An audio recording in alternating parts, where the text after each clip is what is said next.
Welcome to Freedom Motivated with Christina Whiteley, the podcast that empowers you to live life on your terms. Are you uninspired, bored, and unhappy with where life has taken you, and yearning for a life filled with purpose and passion? Look no further. We are here to ignite that fire within, to awaken your true potential, and to guide you on a journey towards absolute freedom.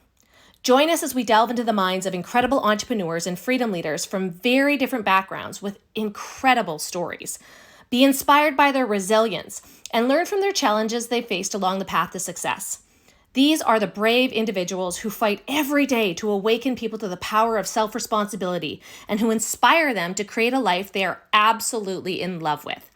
Each episode will explore the concept of conscious income creation, building a business or creating a career that aligns with your unique skill set, purpose, values, and belief system. Discover the strategies, tips, and invaluable insights shared by our guests as they guide you towards making a living doing what you love. It's time to break free from the shackles of conformity and embrace the freedom that awaits. Are you ready to take control of your life? Are you ready to step into the life you've always dreamed of? Then welcome to Freedom Motivated, the podcast that will ignite your spirit and unleash your potential.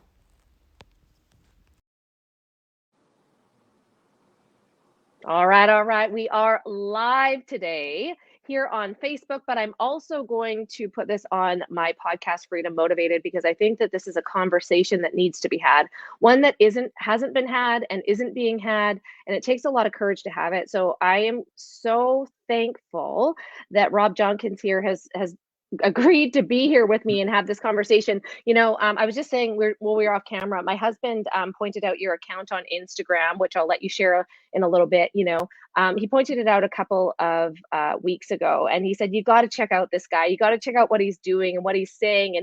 And we had some laughs because of some of the videos that you had up there, right? It made us feel better. It made us feel like we weren't alone. It's like, oh yes, this is exactly like how we need to talk about these things, because it is almost comical how the last couple of years have played out when you actually take a step back and like view everything from a balcony as opposed to being in it. 100%. And it's one of those things that it's an uncomfortable conversation, and I'm going to put a warning out here, okay? Because there's about 30% of the population that is going to be like, yes, we hear you, we know, we understand, we're with you, right? There's going to be 30% of the population that is going to be like, these people are quack. We need to report them. We need to, they need to disappear. We need them to they don't need to have influence. We need to get them out of here, right? And we're not here to sway those minds. I'm telling you the truth. We're not here to have that conversation. We're just here to share experience. We're here to share a critical conversation that you could be having with your friends, because there are still people in the middle that, know that something was up over the last couple of years. They know that something wasn't quite right, and they can't put their finger on it, right? Maybe they regret some decisions over the last couple of years with health choices. Maybe they regret some decisions on how they behave towards certain family members or friends. Maybe it's a point of embarrassment or of uncomfortableness because everyone just wants to brush it over and say COVID's over. We don't even talk about that anymore. That's not even a thing anymore, right?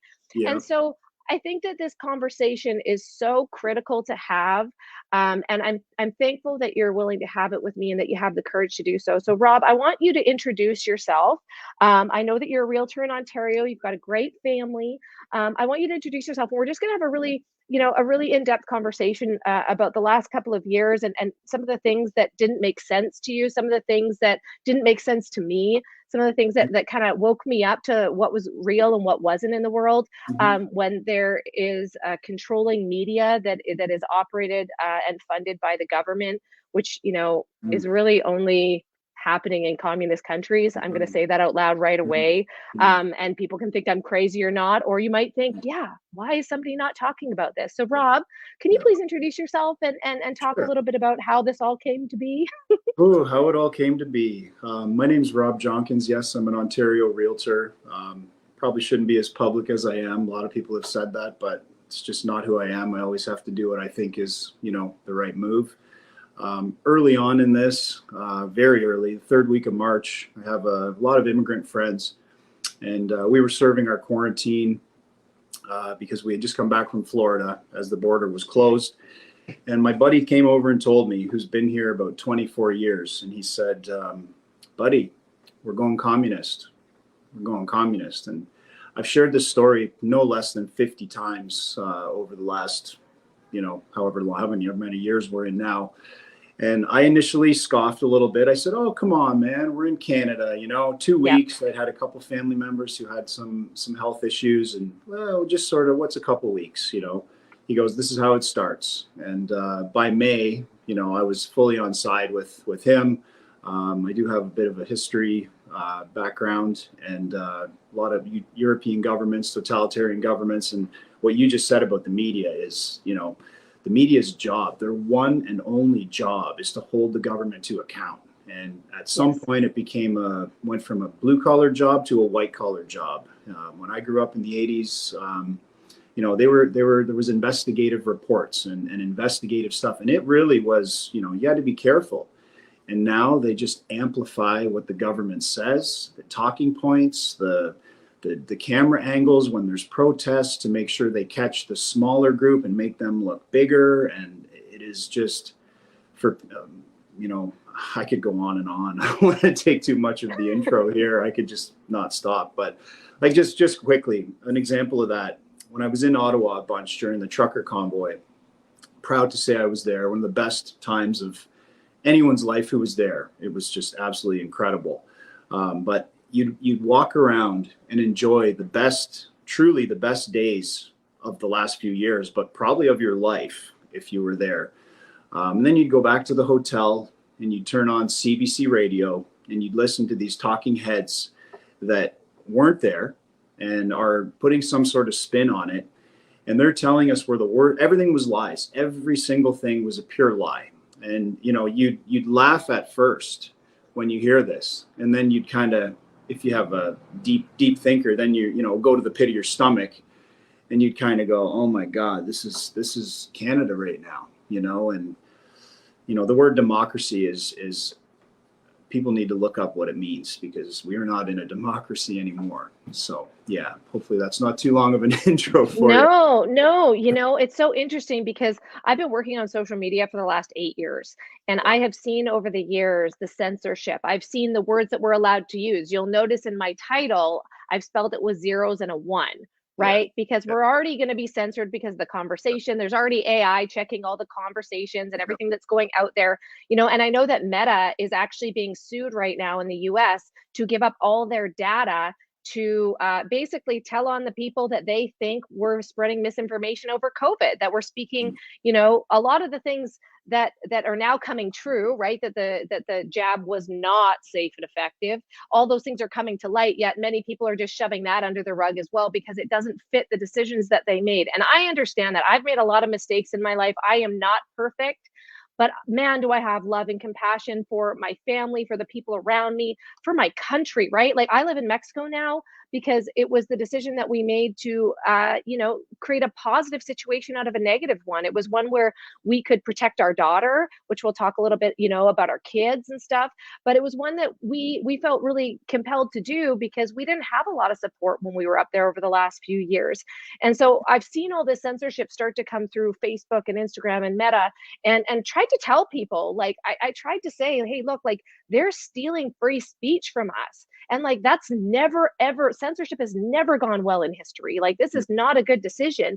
And, while we were sitting here in Mexico, I want to address the trucker convoy because people believe what they see on TV or they hear on the radio or whatever that is. And I want to address that because I remember sitting here listening to Kid Carson in Vancouver. He got fired the day that he said, we're only telling one side of the story here. We're not allowed to talk. He's like, it's all over globally, all over the news that this convoy is going on, that there's this massive protest, and we're not allowed to talk about it. And he's like, that's wrong. And he's like, and he knew he was going to lose his job over that. I had the pleasure of being on his podcast a couple of weeks ago, and we had this conversation. And when we saw what was happening when we saw the videos.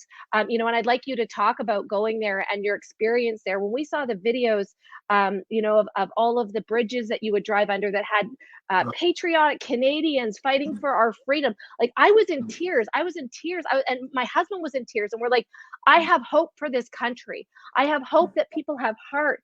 And it's so interesting because the media painted it as like this terrible thing. And they planted certain people in that situation to make it look bad. And I don't think that was the experience. And so many people were like, oh, this is such an annoyance. This is so terrible that we're doing this to the community of Ottawa. We're stealing business from them. People are honking their horns all the time. This is awful, right? And I'm like, it's an inconvenience for them for how long? Because the last 2.5 years have been an inconvenience for us. For everybody else, right? We weren't able to go to restaurants. We weren't able to put our kids in sports. We weren't able to take our kids swimming. We weren't able to do all these things. We were, uninvited to things. We all of a sudden weren't able to do the things that we love or be around the people that we love. And now you're going to say that this protest from the goodness of our hearts, you're going to turn it into hate, which, by the way, happened again yesterday on March 4th, where parents were fighting for their rights. They were fighting for their parental rights, which we will talk about. But I want you to talk a little bit about your experience, and we're getting right into it, aren't we? Sure, and then we'll bring talk it a little on, bit about bring it on. how all this came to be and like how you kind of woke up to this, because I know that that conversation with your friend was part of it, but I know that there's also been other experiences that you've Big had. time. So can you talk a little bit about the trucker convoy and like the calling that you felt to go and bring your children, right? If it was a dangerous, awful place, why would you ever bring your kids, right? So like, do you want to share a little bit about that? Yeah, no, and it's not like I'm just some crazy guy that went, I'm going to Ottawa, and I just hopped in the trucker's car and just sped there. I had a lot of thought. I'm very methodical. I worked a little bit of security a long time ago, and I've always head on a swivel. I know my surroundings. So when we decided to go down for that first weekend, I knew I had to go. I knew I had to be there. We actually, because we were being careful, we booked a hotel in Canada, which is about 20-30 minutes just outside. We did, because I didn't know what it was going to be like. And I went down with one buddy and my 16-year-old son. And the three of us, we left just about 40 minutes in front of the convoy leaving London, Ontario, which is about a 6-hour drive. We knew the convoy was going through London, and we were just in front of them. And we had no idea what that ride was going to become. Every single overpass, the entire way, like just think about the planning and the people behind the scenes that organized the time to have people there, like all the way. People were flags, shouting, groups. It was so cold. It was such a cold time. And that ride from start to finish, when we arrived in Ottawa, we said, like, we were completely hoarse. I think my car horn is like, it's working at about 25% since that trip. And it was just the most incredible drive any of us have ever had. There's no doubt in our minds. It was letting out all of the negativity of stuff that you just touched on, being put in the corner, so to speak, for a few years. It was just absolutely incredible. So we stayed in Canada, and we thought we would drive in and maybe take a cab if it was really bad. So funny now looking back on that with hindsight, because the first time we drove there, the very first day, we parked, we found a spot, we're kind of worried and checking things. We're like, oh, this isn't so bad. It's not so bad. And then we started, it took no time to figure out. It was absolutely incredible there. Everybody was just, the only thing I can compare it to, the only thing that's close to me that I can sort of try to share with people what it felt like is when the London Knights won the Memorial Cup in 2005.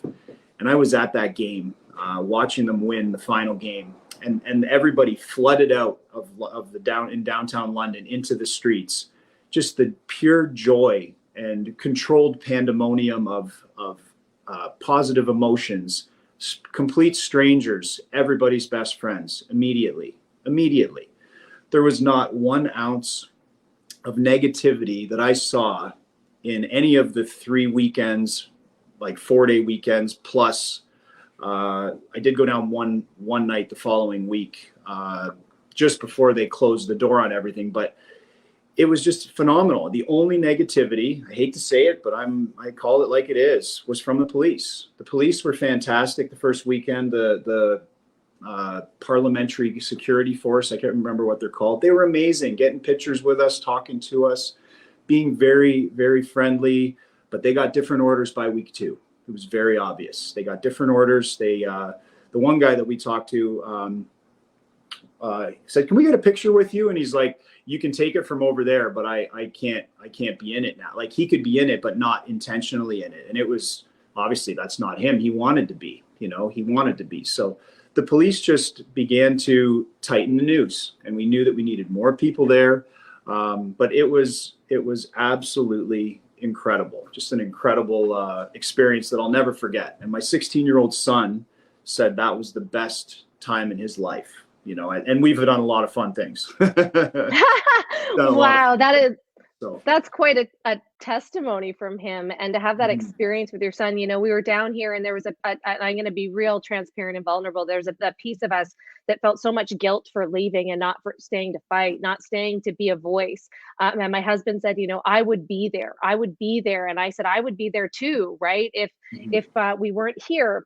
And, over the last few years, we've seen people lose their jobs. We've seen police lose their jobs. We've seen healthcare workers lose their jobs. And that's still going on to this day. Like I was home a couple of weeks ago, and we were talking about, we had family that were talking about how terrible the healthcare system is in BC. And I said, well, they're understaffed. And I said, they still haven't hired back the people that they got rid of when they decided not to comply. And they're all moving to Alberta. They're all leaving. They're leaving the country. They've found other jobs. They're doing other things because they had to.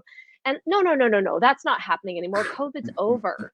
And it's just like this dismissive, that's why we didn't have bigger conversations with family and friends, is because it's just instantly dismissed that that's not actually happening, because the trauma is so real. And I really have compassion for that because I understand it. But I'll tell you, so what woke us up, which was really interesting, is my husband has always been a listener and watcher of alternative news. I am a worrier. So he's like, I'll watch for you and just give you the Coles notes so that you don't go down this rabbit hole and be worried about anything. But we have made some really good decisions in our life financially because he pays attention to these things. We've made some really good decisions, for our family because he pays attention to these things. And so it was 2019, right? In February of 2019, I was going to a work event in Anaheim. I was flying from Canada, from Vancouver Island to Anaheim, and I'm packing up all my stuff. And my husband comes into my office and he hands me a mask, and he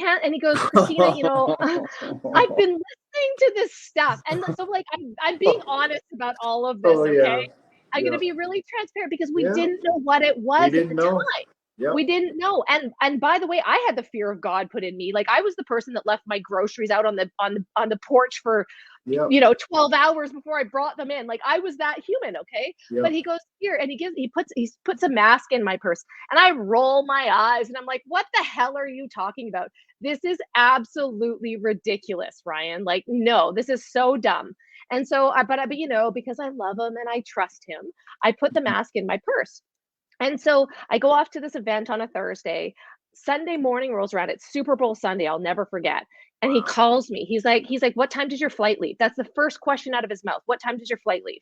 And I'm like, oh, I don't know, like 1. And he's like, you need to get home now. And I was like, what's going on? And he's like, that virus that I told you about, that virus that's coming out of China, that virus, he's like, they're quarantining planes in the States. There's 6 airports in the States, and LAX is one of them. They're quarantining all flights coming in from China starting today. You need to get the hell out of there. And I was like, what in the world is happening? And I have goosebumps telling you this story because I had this like wash go over me, and I was like, what is going on? What is happening? And so, I put my mask on, I went on the plane, I went home, and I was like, this is really weird. And so we started listening to Dr. Chris Martenson. And so I don't know if you know who he is, but he has this ability. He's an economist, but he also has a background in virology. virology, and he was talking about COVID, and he was taking data from all over the world, and he was bringing it together and putting it on charts and making it simplified for people like us that don't have a background in all of that, and making it make sense. And I was like, this doesn't make sense. This doesn't make sense that we are shutting down the whole world for people that are not dying. Like, they're not, less than 1%, right? And he started showing different studies, and there were people that had morbidity. I can't say it right now. Morbidities. Morbidities. There we go. Code morbidities, right? They were people that were already sick. They were people that were in their 80s plus, right? But they were locking us down for something that didn't seem to be that serious. And he also came to what also came to light as we continued to watch Chris Martenson, and we continued to watch this all unfold, is that other areas of the world were using different vitamins. They were using ivermectin. Oh man, I'm going to be fact checked today, right? They were using all of these things to treat. Yet it started being banned in Canada. The things that could actually help you, the vitamins, were being banned in the US.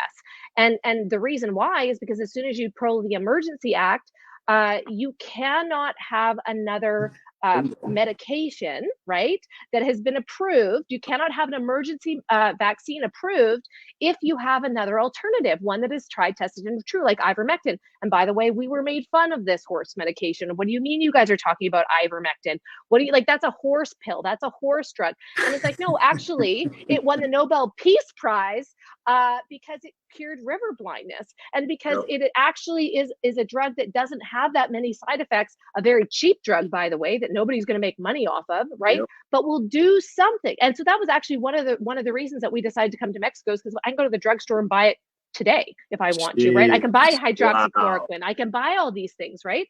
And so I was just like, what in the world is going on? And so do you want to, I know you laughed at my mask story, but do you want to tell yours? Sure. Yeah, no, we I guess it would have been maybe June 2020. Costco was one of the first stores around us. They weren't forcing them. They were recommended. And, I'm not the guy to kind of follow the leader. I just never have been. But there's more masks showing up, and my wife's, maybe we should put one on. So the one day we did put one on, and I needed to, I put it on, and within 2 to 5 minutes, my eyes were watering, and I was gagging. No joke. So she's going, take that off. I tried to do it one other time, and it was the same thing. And then she's like, just take it off. Like, just, I'll wear it. You don't. Like, we kind of knew. I did have a pretty serious neck surgery about 13 years ago. So I have a feeling that's why. I have some hardware in my neck. I have a feeling that's why. So when they were just recommended, and no other stores were doing it at the time. So I knew immediately early on, I can't do it. Oh, well, I can't do it. So no big deal. And then they came with, now you have to wear it. And I went, well, I can't. So I already knew that I couldn't. I didn't have to go in. I did talk to a doctor about it, but I didn't need to do that at the time, because I had legitimately learned that I can't wear one. Like, I just couldn't. So, but then, cops basically cops, not cops, but, when they had that security guard standing at the door asking you, I just came up with a system right away, because I'm kind of the guy that does most of the in-person shopping. And, I learned what's exemption. What is it? You just say to them, I have an exemption, but thank you. And the key is smile and don't stop. That's it. If they want to grab you, grab you. But I never had anyone grab me. There's a couple times where I thought at Costco it was going to happen, but they didn't. And that's kind of why I started, because I had a few incidents early on. That's why I started actually turning on my camera and taking it in with me, because I just had a feeling something's going to happen. I had multiple customers that came up and got in my face behind their mask, telling me I needed to wear a mask and being, slightly aggressive. I just want to be left alone to buy my groceries. So I started videoing myself back then for my own protection. That way, if something did happen, and I would just delete it after. I would just delete it off my phone after. It's no big deal. You just kind of hold it in your hand like this. It's pointing at my face. it can pick up what's going on around me. And if someone does bump or grab me, it's going to be obvious in the video. So that's what kind of spawned into the video that you and your husband ended up seeing last week. I've gotten a little better at it, and much more like I can be pretty reserved when I know there's a camera running and I know they're being dumb, like talking dumb. It's pretty easy for me to, stay chill, and it's not. Sometimes it's not. I've had a couple where it's not, but it's usually pretty easy to kind of hold it together, so to speak. But yeah, that's my introduction to masks. It's not a strong argument, especially, even Fauci came out and said that masks were not effective. And then we go back and you have to wear masks. And now the CDC says they're not effective. And now you have to wear them again. Now it's coming around the corner again. They've started doing it in California, right? And so I was sick for a really long time. I had stomach issues for a really long time, and we couldn't figure out what was wrong with me. I kept going to the medical system. I kept asking, and they kept prescribing different medication. And I was like, but look at the side effects of this medication. Like, it's nothing compared to what I would actually have to deal with. And it kept getting worse and worse and worse. And finally, I ended up paying to go see a specialist so that I could figure out that I had a gluten sensitivity, which is something that is very, very common because of our foods, because, of how they're processed and all that kind of stuff. I was actually misdiagnosed with celiac disease, and now I know that it was just a sensitivity. But I realized very early on that you had to be an advocate for your own health, right? Like going to see a doctor, we trust these people. We blindly trust these people with our health, but yet they get paid to prescribe. They get paid to do what, to recommend things. Yep. And I was like, this is not the route that I want to go to. I actually want to figure out the root of the problem so I can solve it and not have to take all these medications, not be part of the system and spend all this money, which I understand it's a money business, right? But it just kind of started to make sense. And then the other piece of it was my daughter started going to kindergarten. She in 2020, she started going to and I was just like, oh man, this is a piece. And so she went to kindergarten. She decided that we asked her that she wanted to go to a French immersion school. She wanted to learn another language. So there's no surprise why we're here in Mexico. She's learning Spanish, right? Mm-hmm. And so she goes to school, and now they have to wear masks, right? So now how is she supposed to learn a language while she's wearing a mask? And there's other kids, and she's a happy-go-lucky kid. She makes friends with everybody, right? And as time went on, we started looking into what does the Emergency Act actually mean? What are the things that they're allowed to do? Well, they can take your land, they can take your kids, they can take your agriculture, they can forcibly vaccinate. And then I started looking into it, and they had removed the age of consent. They'd removed the age of consent for medical procedures. And so now if I sent my daughter to school, I automatically consent to the school being the authority on my daughter's health. And I was like, what in the world is happening right now? There is no way that is okay. When did a school become the authority in health? Like, this doesn't even make sense. And like, what about the kids? Like, maybe they have an allergy. Maybe they have medicine that interacts. Like, all of these things, we can't blanket statement this stuff.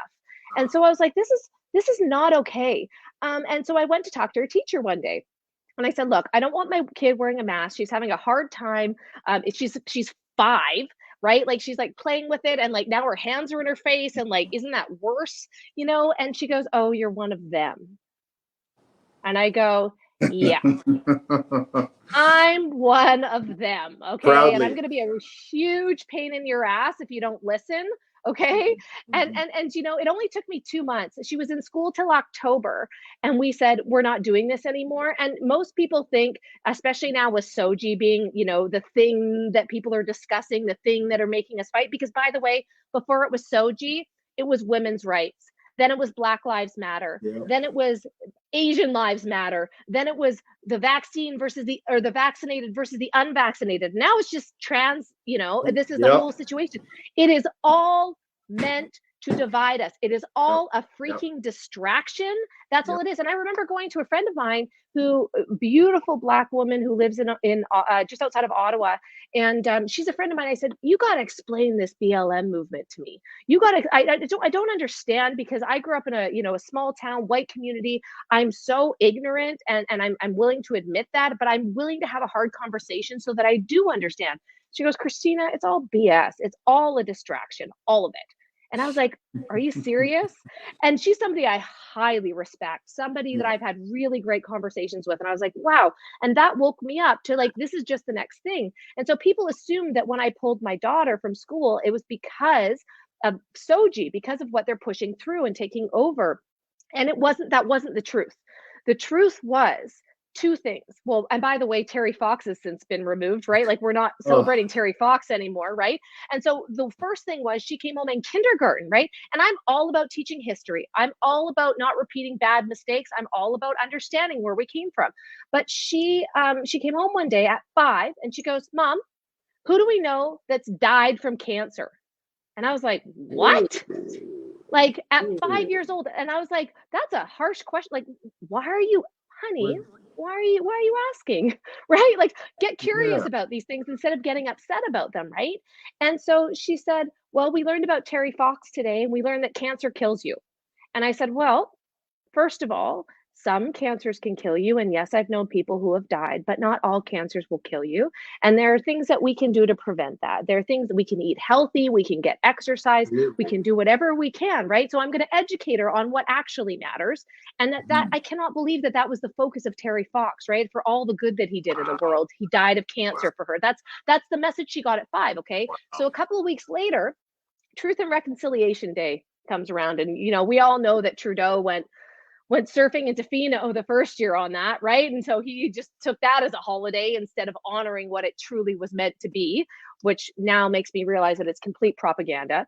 But she came home from that day. I went to pick her up at school, and she was visibly upset. Usually she wanted to play outside with the kids after school. She wanted to play in the playground. She was visibly upset. And I said, what happened today? And she wouldn't answer. And so she got in the Jeep, she got in the back of the car, and I turned around and I said, what happened today? Tell me what happened today. And she said, Mom, did you know that there were kids that were taken from school and they were never returned to their parents? They never got to see their parents again. And I was heartbroken. And I said, and I said, what happened? She said, we had a lady come and she spoke to the entire school, right? So not just kindergarten. She didn't come in and speak to the kindergarten class. She spoke to everybody, but it's not age appropriate. My daughter doesn't have the discernment to understand what actually happened. But this woman was obviously in trauma. She cried. She talked about being taken. She talked about what her life was, how terrible it was, which, by the way, is horrific. I do not agree with what happened back then. I think that people do the best with what they got, and maybe some people thought it was a good idea or it was a bad idea and they rolled through it. I hope we never have to experience that again. But the way that it was brought across to her, she was so scared to go back to school that it took me 2 weeks to convince her that she was safe at school at 5 years old.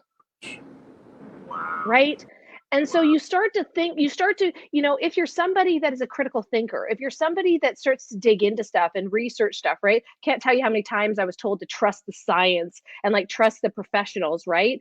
And if you're somebody that actually digs into those things, you start to connect the dots.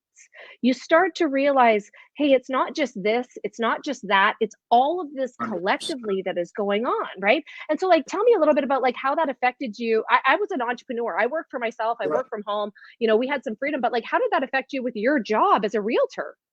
Yeah, it was with the job thing. It was kind of interesting because we have a realtor database that we log into. I was hyper alert to just about everything because we're making a different decision and everybody's kind of coming after us. It seems like, so I want to make sure I'm making the right decision for my family without too much outside influence. When I log into my realtor database, like I'm sure most people can equate this to something they have with work. It's they give you a couple messages that pop up immediately. So we're in that app multiple times a day, usually. And I saw one that popped up when vaccinations were out, and it said, like the bubble said, question: can a homeowner only allow vaccinated people in their house. This is from our real estate board. They're trying to give us a fake case study, a fake scenario to sway public. It's pure propaganda. Can a homeowner do that? And then it says answer, yes, because there's another option, which is looking at the pictures or looking at the virtual tour. They can say this, and it's allowed. Well, anyone who has their real estate license knows that the number one way to sell a house is you want the most people through it in the shortest amount of time. That's, you're not going to want to reject potential showings and potential buyers and put a block on that. So that was, thankfully it never came up, but they were starting to, because we're sole proprietors. I do work for a brokerage, but I'm a sole proprietor, so I'm self-employed, and it'd be very difficult for them to push that on us. I heard some offices were really terrible with the push, but it's the same as any other part of society. I do want to jump back to something that actually, you know what? I'll go back to that later. But yeah, it was. You go ahead. You do what you want to do. Okay, we're in it together. It was just such a crazy. Just about the. You said the Truth and Reconciliation Day. I didn't want to interrupt, but I've got a theory on that. When that first came out with the, obviously we all care about all children, yes. But when that first came out, and it was kind of a low spot because I think we had just come through our first winter. I think it was the winter of, 2021. We had just kind of come through that. And, you're kind of thinking, the spring, you get that spring feel and that happy kind of feel. And then the government released all those residential schools where they had supposedly found all these bodies. And it honestly, I fell for it at first because I was just grossed out, mortified, embarrassed at my country. Thank God I have a pretty good ability to try to figure out where those emotions are coming from. And I thought to myself, like, is this legit? And I started to kind of look inside. And Canada Day was coming up, and Canada Day is always a pretty good, bring people together, wear some clothes. We always go to the local parades. We always have for years, take our kids and really enjoy it. I was grossed out. I didn't want to do Canada Day that year, but thankfully I realized that I think that's what the government was doing with that. They wanted to just keep another thumb on our necks and keep us with our heads down, not, in that kind of fear state where your discernment's out the window for most people, and you're just kind of easier to control. Thankfully now they still haven't found a body yet. I know a lot of that stuff went on and it was terrible, but I'm still waiting. They're starting to dig. They haven't found anything. So that's our government. That's another example. So all those orange flags that you saw that say, all children's life, I forget what it even was. All children matter. All children matter. There you go. Even that, like, I think all children matter too, but there's not one body that's been found that spawned that movement. Not one. They haven't dug up one. They've dug in Manitoba. They've dug in other spots. So I have to say, I think it's just another propaganda piece for us, unfortunately. Well, and here's the thing. People are going to say you're a conspiracy theorist. They're going to call you that because it's the easiest insult for them to discredit what you're saying and not have the tenacity or the discipline or discernment to go do the research themselves, right? Mm-hmm. They'd rather just say you're a conspiracy theorist and discount what you say completely. And what's really interesting? I think different things, like, look, I know that it's not our job to wake people up to this. I know that people are going to come to their conclusions on their own, and there'll be certain things in their lives that all of a sudden, like, a light bulb will go off, and our job is to give people grace and be there and support them along the way. Like, I truly believe that, and to hold our peace in the middle, not to fight people on what their opinions are, not to fight people on what we think is right, because we all have a right to our own opinion and to live, freely. Freely is really what it comes down to, living freely and not having somebody tell you that you have to do something that you don't believe in. And it was really interesting because my hometown, Powell River, is under interesting scrutiny by the Coast Salish tribe, because Powell was a supporter of the residential school. And so now they're trying to absolutely change the name of the entire town because they don't want that history there. But I'm like, if we start erasing history, if we start taking down statues, if we start doing those things, do you understand what that means and what's happened in history when we start doing those things? Right. And like, there's a huge danger to doing that. And you talk a little bit about how what you noticed when you didn't wear a mask, or what you noticed when what happened when you started speaking out against these things, right? Yeah, that was a real evolution for me. It felt like in the beginning, I told you how it started, and then I just knew I couldn't. So going through the stores and just watching everybody just with their heads down, shoulders slumped, was like men. I'll call out the men here, and nothing personal. We all have reasons to do the decisions we made. But whenever I would, go into these stores, I always forced myself to, put my shoulders back, put my chin up, and try to put a positive look on my face, even though it was like, So, and I did, by this time, I was probably running my camera just for protection, as I mentioned.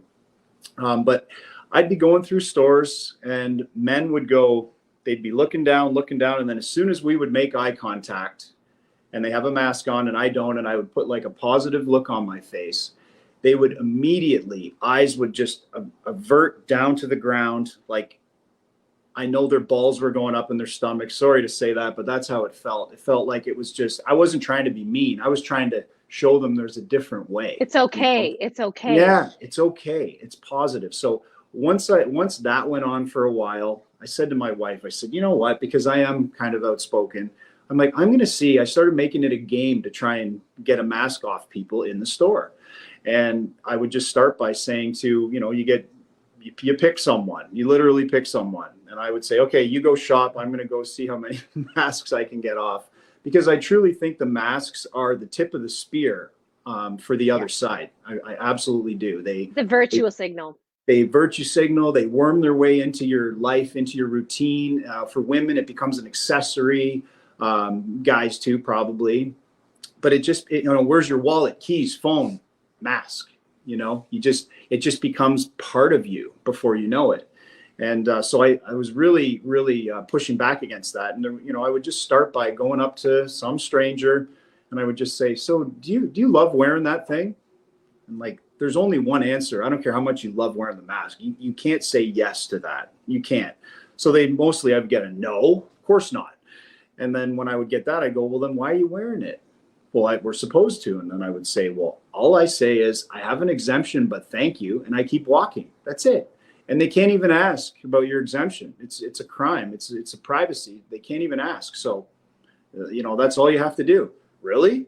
So my wife, if she was here, she'd vouch for me on how many I got off people, strangers. It was just an absolute joy. Had some shirts printed that said "done listening" on them. They became kind of my superhero costume. I swear, it sounds weird, but when you're going into these stores, as interesting as it is to look back on this, it really is difficult. It really is difficult to be the one swimming upstream, going against. It's that's why there's, I'm sure Matthias Desmet, his mass formation psychosis. It's not him. It's a previous theory, but he's the one who kind of put it back in the limelight during this period. And basically, you've got 10 to 15% of people that will never, ever, ever wake up. No matter what you do, no matter what you tell them, they will never wake up. They will die to protect the narrative. And then you've got 50 to 60% in the middle, and they're the masses. They're the ones who just, well, it's just easier to wear a mask. I don't want to fight about it, Yeah. And then there's the 10 to 15% on the other end, maybe 20 on the top end. That's me. And we just, no matter what, we just won't succumb to this. Some people have become this. Some people are from the start. We've all got a different sort of awakening story, as you mentioned with yours.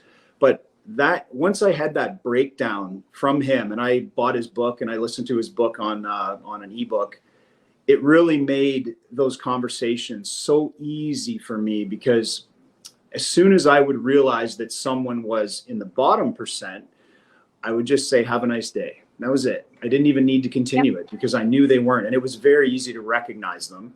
And then if I had someone that's in the middle where they can be swayed, then I would maybe spend a little bit of time with them and try to go that route. And then if you meet the odd unmasked person in a store, I would just make a beeline right for them, because where we were, like, I would say over that period of time when masks were forced, I would say less than 1% of people, like, I would say probably 1 out of every 10 stores I went in, I might see someone that was unmasked, like and I don't go in 10 stores a day, right? So that was, it might be a week and I don't see anyone with, like, I'm the only one. And that weighs on you, even though you feel like you're doing the right thing. And it felt like I was going through the stores and looking at everybody else and they were playing a game that I wasn't. That's how it felt. Yeah. It felt like I don't want to sound arrogant, but it honestly felt, watching everybody heads down, doing the zombie shuffle,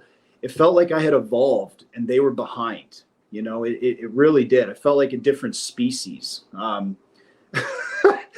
it's so interesting. That's exactly crazy how you say it. It's like being on a different parallel. It's like not even noticing. It's just like you're somewhere in a different world almost, And it was, I love that shirt, "Done Listening," and it's so interesting because as soon as they started talking about masks again, my whole Facebook feed filled up with "Do not comply."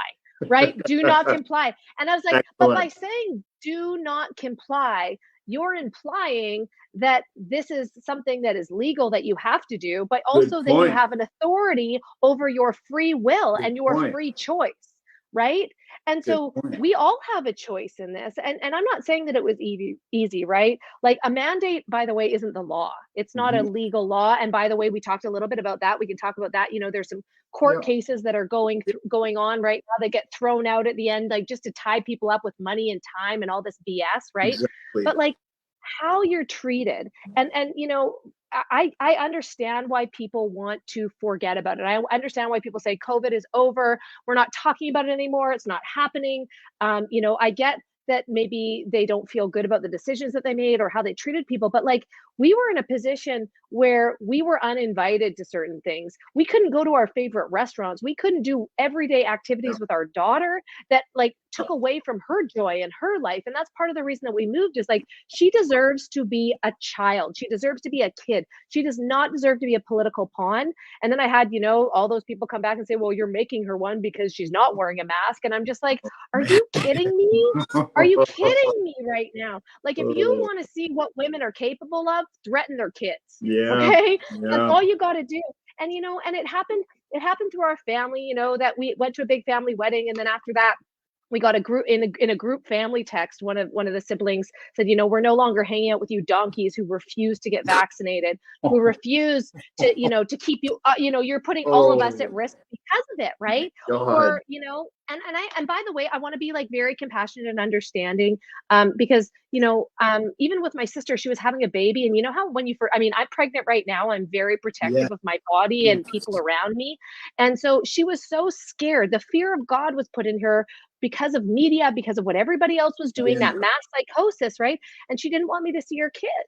Like, she didn't want me to see her kids. And I was just like, I'm heartbroken by these things, but I'm not going to push it. I'm not going to fight her on it. I respect her for having that protection over her kids. But, then it goes on to, well, telling my dad, if you don't get vaccinated, you're not allowed to see my kids. And it's just like, do you see what is happening here? Do you understand what is happening here? We are dividing families. We are hurting people, right? Some of my friends put on events, only vaccinated allowed. You couldn't show a negative test. You couldn't anything, but only vaccinated are allowed. And it's just like, do you understand what you're doing? Do you understand what like Nazi Germany looked like? Like, do you really get what that history is repeating themselves, or it's repeating itself right now? And it's like, we get that you want to forgive and forget, and you want us to forgive and forget and to move forward, but we can't forget. We love, and I still have so much compassion and love for my family and my friends, and I have understanding and acceptance for those things. I never fought them on it, but man, it was so painful. That lesson Good is for you. not going to go unlearned, Yeah. right? Like Yeah. we're still, and like, let's talk about this because people think COVID is over. They think it's all Mm. over, right? And so it's Yeah. not. Absolutely. Absolutely. You know what? I have actually, you might know pretty famous nurse in Ontario here. She's from our hometown here, or my hometown here, London. Kristen Nagel. She's been kind of, I know her name. yeah, know of her, whatever. Yeah, she's friends with her a little bit, especially the last little while. And she told me last week. So this story is 7 days old.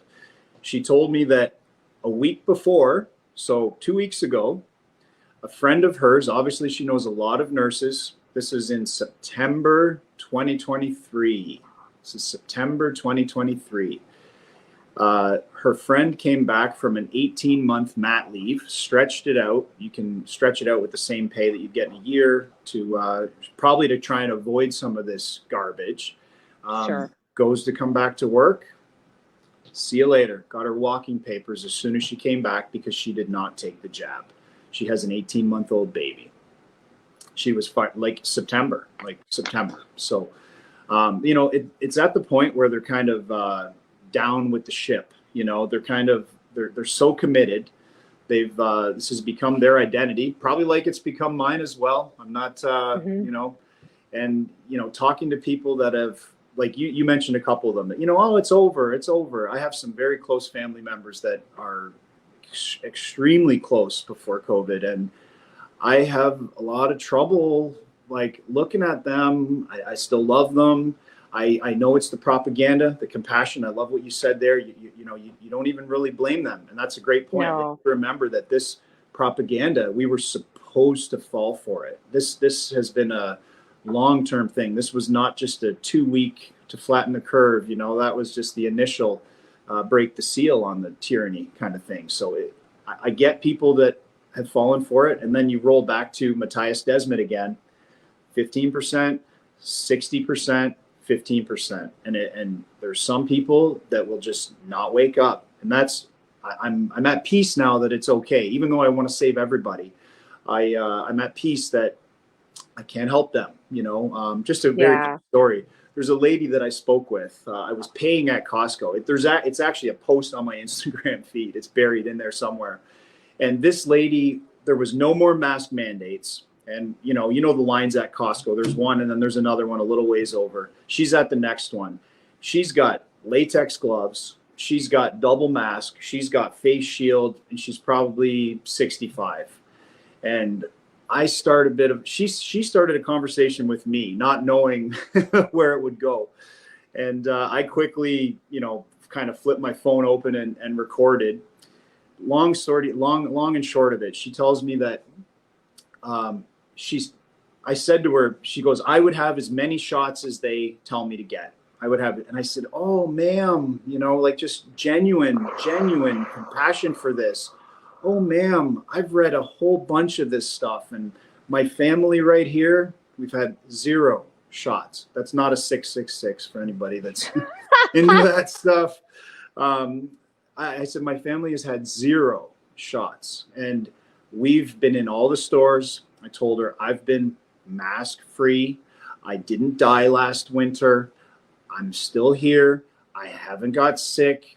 I'm breathing the same air as everybody else. And I felt like I was almost getting to her, even through her like 9 layers of PPE. And she said to me, and this is, like I said, this is on my Instagram somewhere. And she goes, it's almost like a cult, isn't it? That's what she said to me. Because I had asked her, so ma'am, like if it was summertime, I said, if they're to tell you you need another shot in September, because she said she'd get whatever shots they told her. If they told you need another shot in September, would you get it? And she's like, yep. And I said, okay, and what if they tell you then in March you need another one? She's like, yep. And I said, and then May. I just kept going because she's like, yep. I didn't know the Matthias Desmet stuff at that point. And, obviously she's in the bottom. But she's never waking up. She can't be helped. You can't help everybody. I hate to say it like that. I want to, I really do. But I know you can't. you just can't. And it comes from this, I do believe it comes from a place of care, right? It comes from a place of like, we care about the people around us, right? It was like, get the shot to protect your grandma. My grandma even said to me, she's like, so am I just never going to see you again? And I said, well, I guess that's up to you, but why would you not see me if I wasn't healthy? And I'm so grateful, by the way, like, even though that we were kind of the black sheep, I'm so grateful that, my parents have come around and said, we're not ever getting another one of those. We're not doing this again. But it's still, you can't take that back. You can't take back those decisions. And that's the hard piece, and here's the other piece. I saw, I shared this comment that came up, and it said, missed out on the birth of my first grandchild because I'm not vaccinated and I wasn't allowed in the hospital. I had a very good friend of mine who had a mother who was in palliative care and was passing away, and she was not allowed to see her unless she did this. Like, they have you by the throat. You have, is your mother going to die by herself, or are you going to go get this? And so she went and got it, had a terrible adverse reaction, right? Had a terrible adverse reaction to the second one and was like sick for months, right? And then, a friend of mine who's quite young, she's in her in her late 20s. She worked for a cable company. She's customer service, works from home, must get vaccinated. Okay. And so she's like, but I work from home. I'm not even in the public. I have to. Well, she ended up in the hospital with the first one. The second one put her into what they've diagnosed her with. She's got 6 doctors. She takes about 40 pills a day. Lupus-induced or vaccine-induced lupus is what they've diagnosed her with. And it's just like, you force these people to go do this to keep their jobs, to keep their livelihood, to keep their payments coming in so they can pay their bills. Like, this is not right. And that's where I got upset, because I saw people get hurt, right? I saw people get taken advantage of and get hurt. And although that wasn't really common, right? But the more you start to talk to people, there were these adverse effects that were happening, right? And so it's interesting because people have asked me, and they're quite surprised. They're like, are you going to have the baby in Mexico? Right. And they're quite surprised when I said, yes, I'm having the baby in Mexico, for our family of 3, and then we'll have a baby for the year, including pregnancy, is $5,000 US to have international health care. Okay. It's only $2,500 if you don't have a baby, but I'm going to, I wanted to have my baby here. And I'll tell you why. When we were going through all of this in 2021, before we moved, I had 2 miscarriages. The first question that they asked when I called the doctor's office was, are you vaccinated? Well, yeah, I've got all my vaccines. I actually have travel vaccines. I have all of these things. Well, are you vaccinated with a COVID vaccine? And I said, no, because I'm trying to get pregnant. We don't, emergency release. We don't have any long-term studies. Does this affect fertility? They're saying it's safe for pregnant and breastfeeding women, but I've been in the health space for 8 years. I've advocated for my own health. You're not even allowed to recommend vitamin C or a multivitamin to pregnant women. And so all of a sudden you are recommending this. It's a disconnect. Like that doesn't even seem real. And so as soon as they found out that I wasn't vaccinated, I was not allowed to come into the office. I wasn't allowed to come into the midwife office. I was like, that's really interesting. I think at least alternative medicine would have it together. And so they sent me for a blood test. And by the way, this was a doctor that had replaced my previous GP because he'd gone back to Europe and got sick and tired of this system. So it was just a guy that I'd never met on the phone saying, yeah, I'm going to send you for some blood work. I'm like, okay, great. So I go for the blood work. I call him up. I said, hey, what does it say? He said, I think you're pregnant. It's not really my area of expertise, so I'm going to recommend you to somebody else. And so I started looking around, and you don't get a one-on-one doctor anymore. You get a collective, right? Because there's not enough doctors, so you get a collective. And I was part of this group on Facebook that were like-minded mamas, people that were like me, that were just a little bit apprehensive, that were totally shunned for asking questions. And God bless my mom. I love her to death. And I know she said this out of concern, but she's like, are you doing this, because you actually believe that the vaccine is bad, or are you doing this just to be difficult? Right. Just to go to, I'm like, both. Not go eat my favorite restaurant, not being able to be included, to be totally ostracized. Yeah, no, I'm doing it just to be a pain in the ass. But at the time I understand where she came from. And I said to her, as concerned as you are for me not doing this, I'm just as concerned for you for doing it. Okay. And I believe everybody has a choice. Everybody has free will. Everybody gets to go and decide for them. If they feel better, if that would keep getting them every 6 months and that made her feel safe and good, hey man, good for you. High Power five. to I'm you. super happy that you feel great and amazing. And I'm, like, all the power to you. Absolutely. But what I started seeing and what people were doing were sharing screenshots of nurses that were in the local hospitals in my area, in Victoria, Nanaimo, Cowichan Valley. And the screenshots were, anybody unvaccinated should just be left out to die. We shouldn't have to treat them. I was like, this is like the worst side of humanity I've ever seen, right? And so I 100%. started to become, and like, it wasn't just one, there were multiple text messages from nurses going back and forth saying, we shouldn't have to treat them. They shouldn't be allowed in the hospital. These people are not, they're putting everybody at risk. How dare them? They're awful. They're terrible. They're, what did Trudeau say? Misogynistic, Yep. racist, right? Yep. They're Yep. the scum Exactly. of the earth, Yep. right? Yep. And I was like, I looked at my husband and I said, as somebody in this country who is like a top 2% earner, how did I become a second class citizen overnight? How did this happen? And I was actually fearful that if I did have a baby in Canada, that I would not be able to go into the hospital. And although that may sound crazy to those of you that are listening right now, that fear, there are lawsuits going on right now. And there's a woman, and I'll speak to the specific lawsuit, that she was not, because she was unvaccinated, she was not allowed into the hospital. She had her baby in the ambulance bay of emergency, and her husband had to wait in the parking lot. I Wow. did not want that. I did not Wow. want that. I did Yeah. not want to be discriminated against. And I think that 100%. so often people just kind of like assume all of these other things. Like, one of the criticisms I got the other day talking about the Canadian healthcare system, this guy, his comment was, "Oh, I'm guessing you're an anti-vaxxer, COVID denier, and convoy supporter." And I said, and Uh, I'm just guessing you're somebody that wears a mask outside and by yourself in your car, right? Like, I'm exactly. just, and he's like, Terrible. no, just when we use common sense. And I said, isn't that right? When we use common sense, when we care commonly about everybody else around us, we love, we respect, we have compassion, we Mhm. show that to other people. I think that that's what really comes down to. And we've absolutely destroyed our medical system by kicking good people out of it because they didn't comply with something. 100%. 100%. It's still ongoing. As I just gave you an example, it's I'd love to let it go. I'd love to just turn the page. I'd love Yes. to, but like all those things, when you see one of those old videos of the news, just every single clip, you're taking up space. You're the Toronto Star, I think it was, that had the what do we even do with these people? Like, that actually is a crime in the criminal code to take a These minority. And people. yeah, like it was unreal, and we're just supposed to pretend it never happened and go about our day, and just get back to work. Don't worry. And when we do it to you next time, just you because that's, like, as you said, that's what's going to happen. It's going to come back, and probably worse when it does, if the people don't flip the Yeah. table. We If they have don't pay attention. something. Yeah, absolutely. And you talk about discriminating against a minority, and that's something that is loud right now with Soji and transgender and all these things, Yep. right?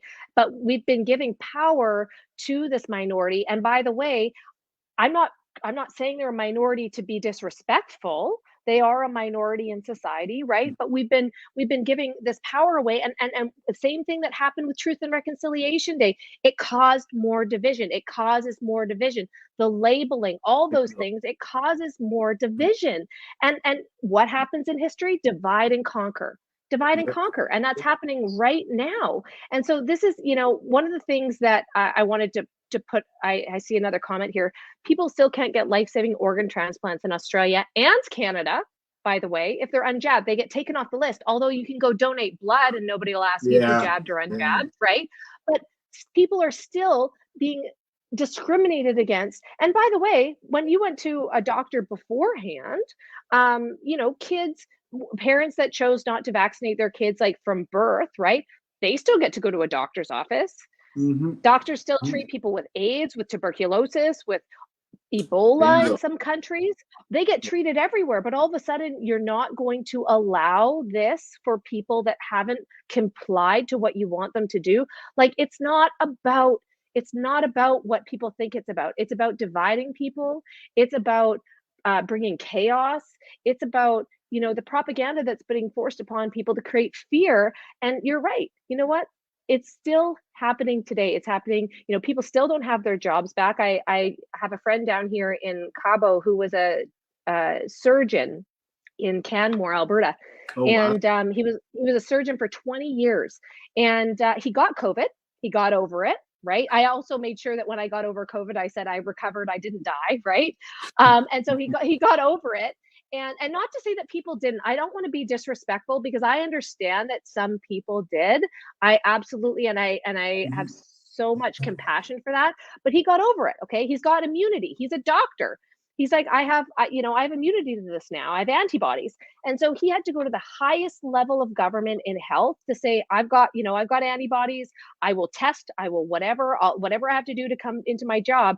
And they said, no, if you don't get jabbed, you lose your job. You lose your license. Unreal. And he's like, and he lives here now, and he sailed a sailboat down here. He does sail tours. He like is living the high life now. It's like all good, right? But there's a lot of people. We just talked before we got on here. There's a lot of Mhm. people out there that are moving to other countries that are leaving because they don't want to live in this anymore. And those of us that have decided to do that, we're painted as crazy conspiracy theorists. But I was, in the grand scheme of things, I wasn't prepared, and maybe that was my motherly instinct at the time with my young daughter or wanting to have another child. I wasn't prepared to stick around and see what happened, right? Like that fuck around and find out. I Yep. was not Yep. prepared to see how that plays Yep. out. Yep. And so what are you seeing now? Are you starting to see people kind of say, yeah, I'm not going to go along with that anymore. I'm not going to wear a mask. I'm not, because I'm in Mexico. Nobody really listens down here Beautiful. anyways. Beautiful. Right? So it's like it's free, it's wonderful, it's the sun is shining all the time, but what's it like up there? Like, do you see people that are starting to say, "Yeah, we're not gonna do that again?" So there's kind of a, I would say initially I would answer that yes. There's a lot more people, and especially people that already made that decision, saying not getting any more, and done with that merry-go-round. But my wife, I don't have a Facebook account, but I had to delete I that might not after this early, either. I might not after early, this either. early in COVID. I had to delete it because it was just, I was just being, it needed to be gone. It was just a disease, so I shut it Yeah, down. But yeah. but my wife said, when I've said to her that, I kind of what you just asked me, if more people are kind of saying, we're not doing that anymore, and I've sort of said those kind of things to her, and then she goes, well, let me just show you a Facebook app here. And she shows me some stuff on there, and then I go, oh my gosh, I'm very disappointed to see that people are like, there's that many people still on I guess the other side. But when you roll it back into, again, I always get my baseline back with Matthias Desmet. That could just be where the 15% are congregating. And the key is, like, that's a very important scientific study. I don't know if study is the right word, but that's been figured out. Like, that's proven. You know what I mean? It's not like it's not a theory. So you're going to have those percentages. It's now the government has been paying the bottom 15% and giving them a speakerphone and putting all their signs on every bus stop, every Facebook post, every Instagram, putting all those fact checks and all that stuff. But it's getting to the point where people are really, I think, seeing through it. Even though Canada is, and especially the city I'm in here, is a kind of a woke shithole. I hate to say it like that, but it really is. We've got Western Ontario University, we've got Fanshawe College, and we've got a lot of hospitals and a lot of senior citizens. And I don't know if you've had the same experience with speaking with people of that kind of my parents' generation. They had trouble seeing through it. They really did. I don't know if it's because they got the TV first. I was growing up outside in the 80s. I don't know why it is, but that generation is very, very difficult to get through. They need to be kind of slapped with it, and it is coming. A lot of them are waking up. Like, my parents are both in the same boat. They're done. They're not doing any of that ever again. They're adamant they're not doing it again, but don't want to talk about it. don't want to talk Yeah. about it. I'm like, I need my closure. Well, yeah, and like some sort of validation, right? Some sort of Yeah. validation. And I think that generation, I think the reason it was hard for them to see is because they've had a very easy life. They didn't go through the wars. They didn't go through really the depression. They didn't go Good through any point. of those things, right? And so you Good say like point. that quote, like weak men create hard times create strong men create weak times, and then it goes in a big circle, right? And so I think that it was just because life has been so easy. And here's the thing, I watched the march yesterday, the march for parental rights. And look, they're putting people in positions that are so difficult because we're not allowed to have big conversations anymore. We're not allowed to say the things that are on our mind, or else we're labeled racist, hate speech, all this kind of stuff that comes off the top of people's heads, or off rolls off the tongue so Yep. easily now to discredit your thought. And I've always thought, like, okay, so if you want me to accept your beliefs, which by the way, we all get freedom of thought, freedom of speech, all that kind of stuff, but you want me to accept your beliefs, well, why won't you accept that I believe that men can't menstruate and can't have babies? Like, you don't have to hate me for it, right? You don't have to agree with me. I'm totally fine if you don't agree with me. That's totally fine, right?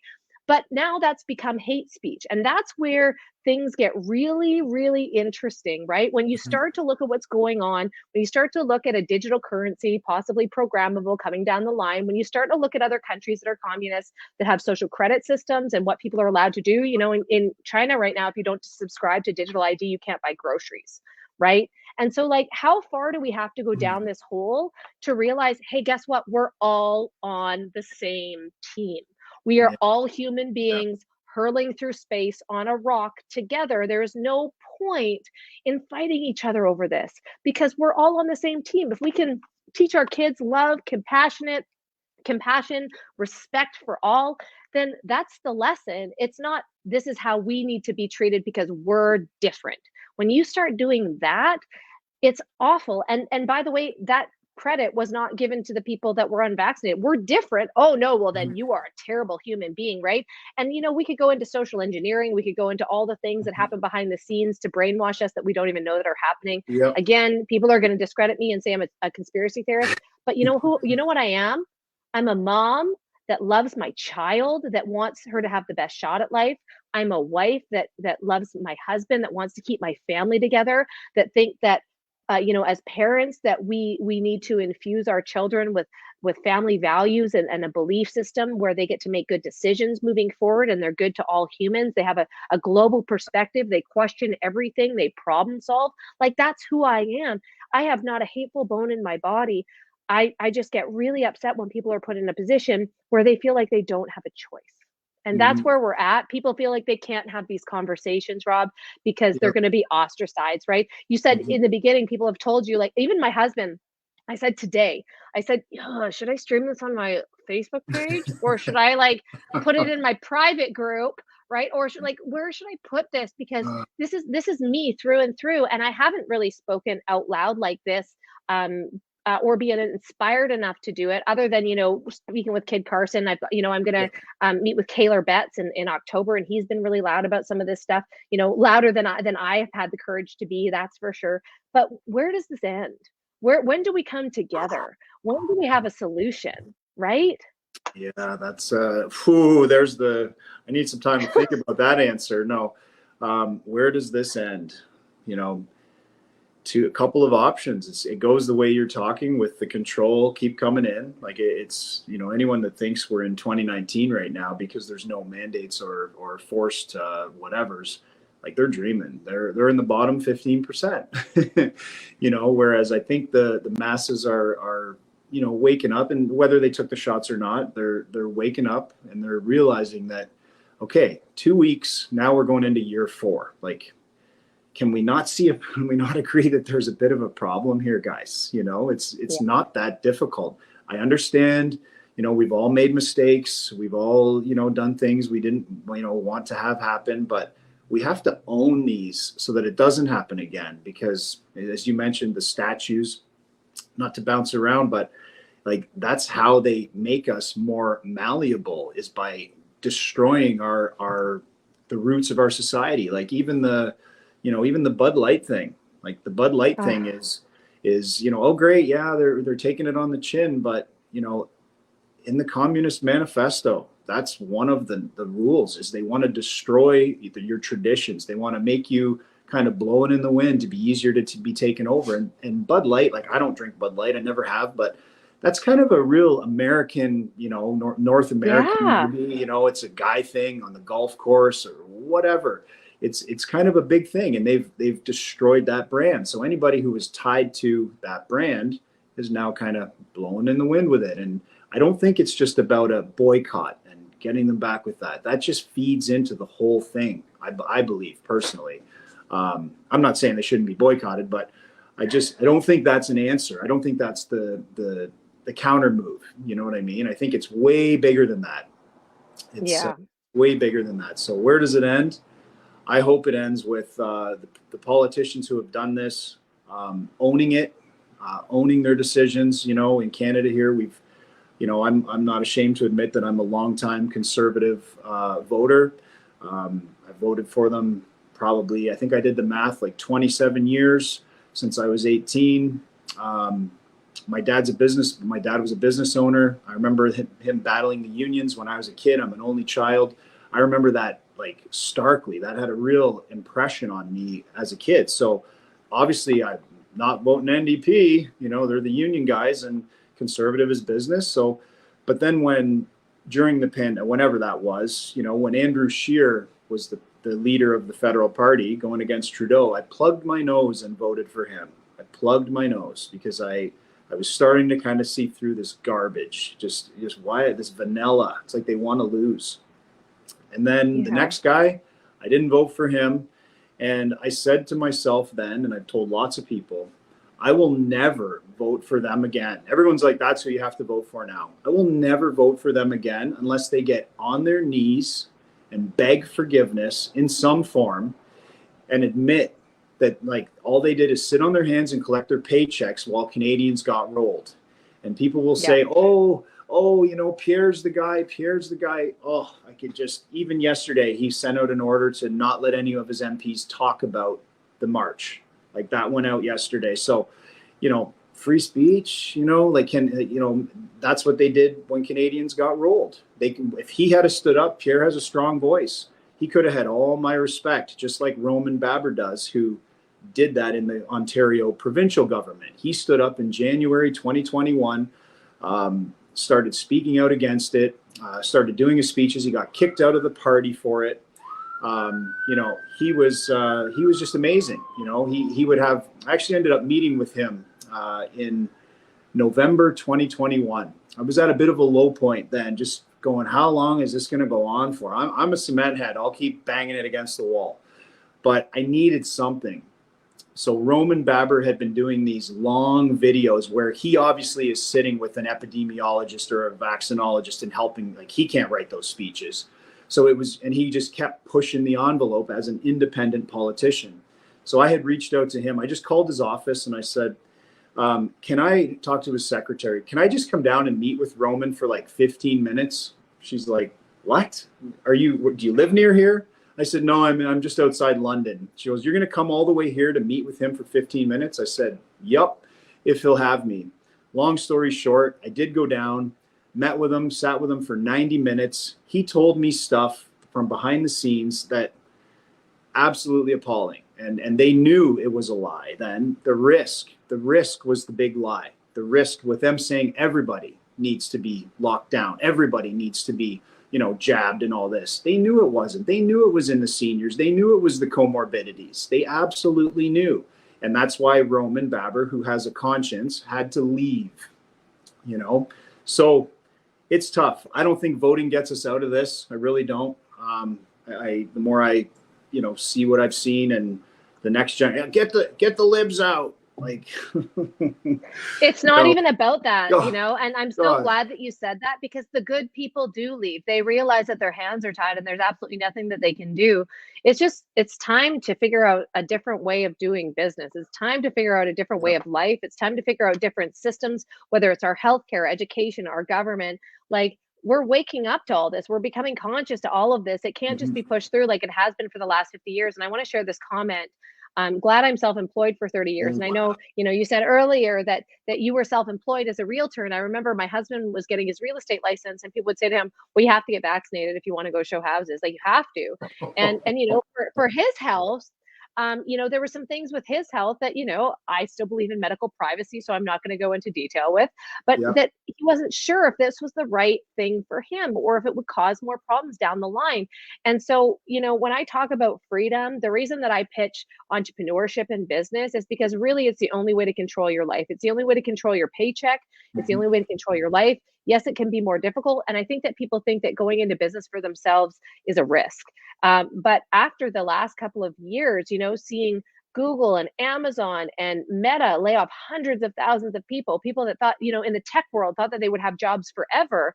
Yeah. The real risk is not making decisions that are in alignment with your core values, your belief system, your purpose, and what you're truly gifted at. We're all here for a reason. We're all here for a purpose. Never thought my purpose would be bringing awareness to this kind of stuff or putting my neck on the line. My husband said, what hill are you willing to die on? And I'm like, the one that protects my family. That's the hill I'm willing to die on, the one that protects me and my family, the one that we make choices, not based on fear, but based on control and victories of what we want in our lives. A lot of people will be like, oh, you're such a coward, you left the country.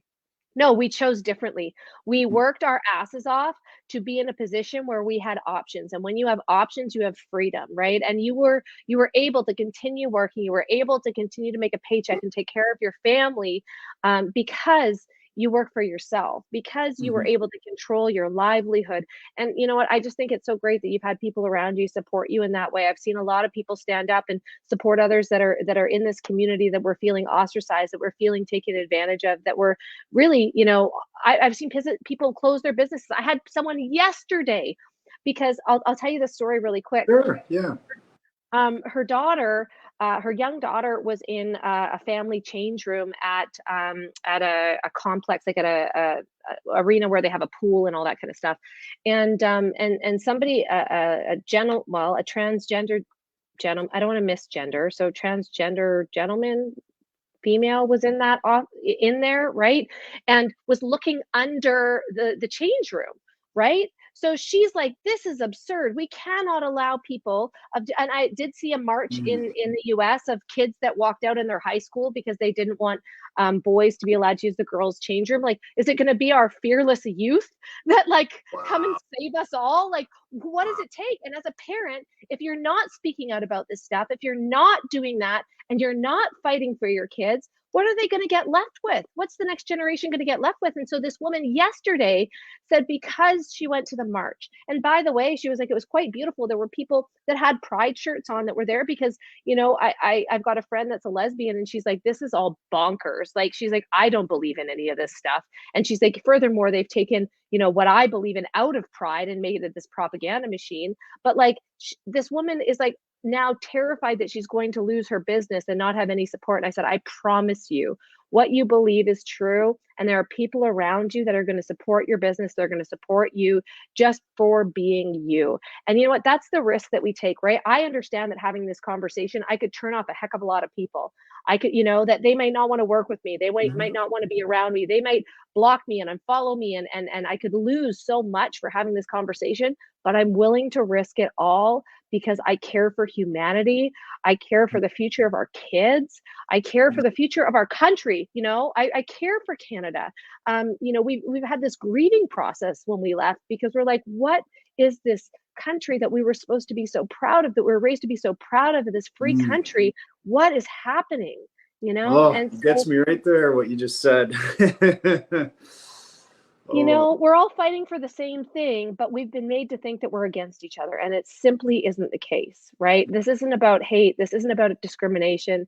This is something so much bigger than us. And as soon as we realize that and bring people together, we can win this fight. We can win this battle. And I hate that it's a fight. Yeah. I hate that there's division. I hate that it's them and us. I hate all of that, right? That's the hard part. But I just want to thank you so much for taking the time to have this conversation, Rob. Thank you so much for how Problem. you show up on social media, for sharing the conversations, the funny conversations you're having Yeah. with doctors or people. When you walk into an office, I know that you were just discriminated against because you Yeah. have a mask exemption and people told you Yeah. to leave.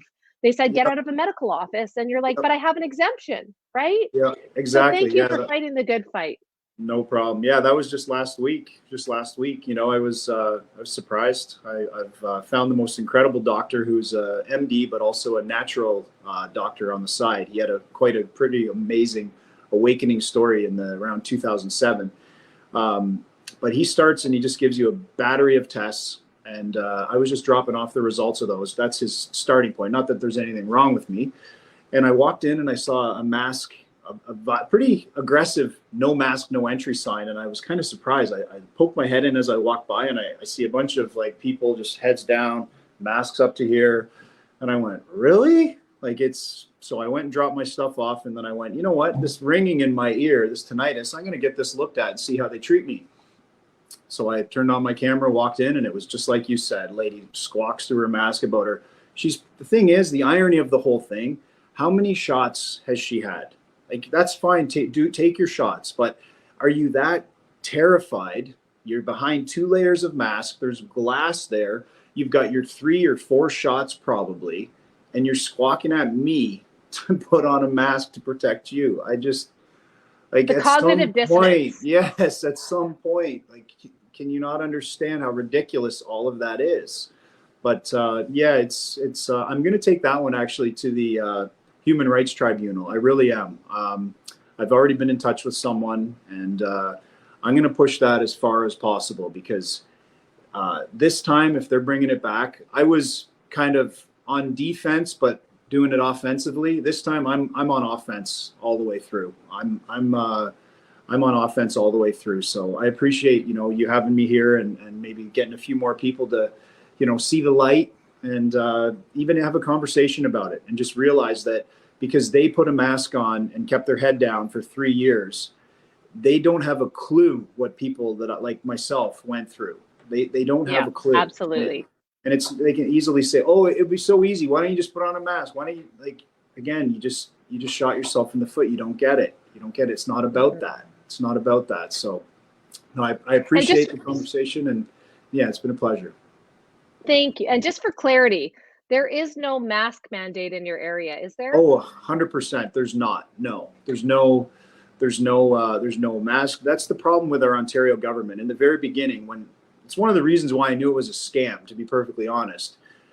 When our government is saying to every single business, we don't care what plan you have, you just have to have a plan. So there's like, if it was actually something that was so dangerous and so deadly and all this stuff, like, there would be a set rule that everyone had to follow. And instead it was, Correct. oh, figure out what size it is for you and that, have a note posted. And it just, so it's really our government to blame for allowing now a clinic that just decides they want to make everybody put on a mask to come in. So is the next one going to be, you have to grab a skipping rope and do a couple jumps with it? Is that to come in the door? Is that next? So, at some point we have to realize that, did we do this in 2019? Did we do this in 2018? And if the answer is no, then stop doing it. Then stop doing Yeah. it. The world has not changed that much. It hasn't. We don't have all this new science that just says we need to do this, But yeah, No, quite an interesting you're time. absolutely right. And none of it is by law. And that's the crazy thing for me. I remember just before we left, Thanksgiving hits in October, and what family wanted to be around us or not, and what was being put out in the newspaper, what was being put out on TV is like, make sure you have 10 people or less. Make sure you check for vaccine passports for your family, right? Like, just Unbelievable. where in history does that come, right? And so when we left at the end of October, both my husband and I said, we don't want to go to Christmas knowing full well people that were vaccinated could get COVID as well and be the ones that were blamed for that. We don't want to we don't want to be blamed for that, right? Well, we're like probably the healthiest people out of all of our family because we take our Yeah. supplements and we exercise and we eat healthy and we do all this stuff, right? So we don't want to be blamed for that. And then lo and behold, January comes around and there's a family get together and everybody gets COVID and we're not there. And I just said the relief that I had to not be blamed Oh, and be like, you guys can put like connect the dots on this one, right? That you guys have all yeah. had these shots and that you're still getting COVID, and by the way, it's come out later on that they were never tested before they were released, about transmission. That was never Yep. tested. Oh no, Yep. right? Like Yep. all of it is so absurd that you would think that you were in a movie, but we're not. 100%. And Yeah. so thank you for having this conversation so that this doesn't happen again, so that people that are watching can maybe they might not like what they hear, but at Yeah. least like it might trigger something in that, like, hey, maybe I should look into that, or maybe I should question it next time, or hey, there's a new vaccine coming down the pipeline for this new Yeah. variant. Yeah. Maybe I should look into what that is, or even if it's been approved by Health Canada, or what measures were taken to be approved by Health Canada in this situation, right? Because now they're scrutinizing natural health products and saying that those have to be, heavily regulated and taxed for sure, right? Yeah. Your vitamins, Yeah. Lord knows, right? So thank you, Rob. Thank you No so much for problem. being here, having the conversation. I appreciate you. I'm going to continue to follow you. Where can people find you on Instagram? My handle is Robbie J Realtor. That's it. ROBBIEJ, my last name, and then Realtor. So I don't know how long that account will be alive. We'll see. Now that it's it's just one of those things. I feel like you have to push back no matter what. I care about the future. I care about my kids, and you just have to. You just have to. Thank you so much. Well, thank you for all those that tuned in today on another episode of Freedom Motivated. We're so grateful for your time today, and we look forward to having other conversations that are like this, and also other conversations that have nothing to do with this, that are Absolutely. allowing people to become free and make decisions based on what they want, who they are, and what their values and beliefs are. So, thank Absolutely. you again, Rob. I really No appreciate problem. you. No problem. Have a great day. Cheers. You too. Bye. Thank you for tuning in to another inspiring episode of Freedom Motivated with your host, me, Christina Whiteley. We hope that the stories we've shared today have sparked a fire within you and ignited your passion for living life on your terms. Remember, true freedom lies in the choices we make and the actions we take. So go out there and embrace your journey. Take the leap of faith, believe in yourself, and never settle for less than what you deserve. If you've enjoyed this episode, be sure to subscribe to the Freedom Motivated podcast and never miss out on our upcoming interviews with more incredible entrepreneurs and freedom leaders. Be bold, be brave, be disruptive.